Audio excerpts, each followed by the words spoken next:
In our previous video on wood exterior windows, I mentioned that all of our window jambs have a sloped bottom sill to gently move moisture away from the window. This is common of any well-made window. In this video, we're going to help you understand why you would want to extend this bottom sill with an optional weather sill. Well, what is a weather sill? A weather sill is simply a specially shaped piece of wood attached at the bottom of your transom like you see here.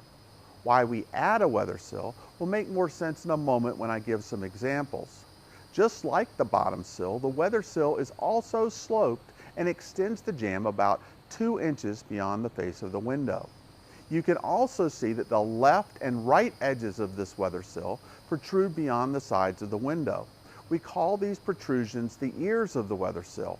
To understand how the weather sill works and the function of these ears, let's look at some examples. First, let's start with an installation that does not need a weather sill.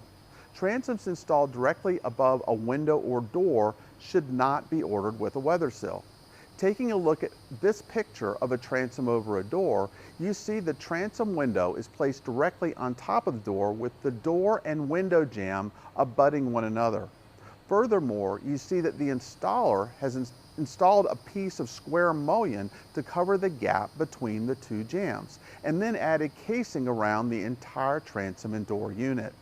The casing or brick mold provides a clean stopping point for the siding or brick around the casing. Now let's look at a transom window where we do recommend a weather sill, a transom that is freestanding in the wall and does not over a door or window. This example is an exterior view of a transom over a tub. As you can see here, we have a different situation. Like before, we see casing on the sides and top of the transom, but what is the piece here at the bottom? Well, that is the weather sill.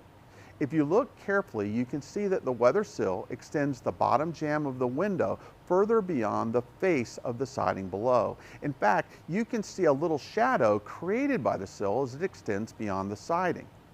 And if you think about it, now those ears on the side of the weather sill make sense. The ears create a place for the window casing or the brick molding to kill into, that being the place of the weather sill. We extend the weather sill ears wider than the window on each side so that you can accommodate up to 3 inches of exterior window casing. In the field, your installer can trim off the portion of the ears that you don't need. One last feature of the weather sill is a drip gap cut into the bottom that serves as a drip edge under the window in the overhang shaded area we mentioned. This keeps water from wicking around the weather sill and impacting your siding. The drip edge keeps the water away from your home siding and prevents leaks. So now you know when you might want to include a weather sill with your order. You can add a weather sill on the second page of the ordering system at the same point you choose the size of your jamb. Thanks for watching.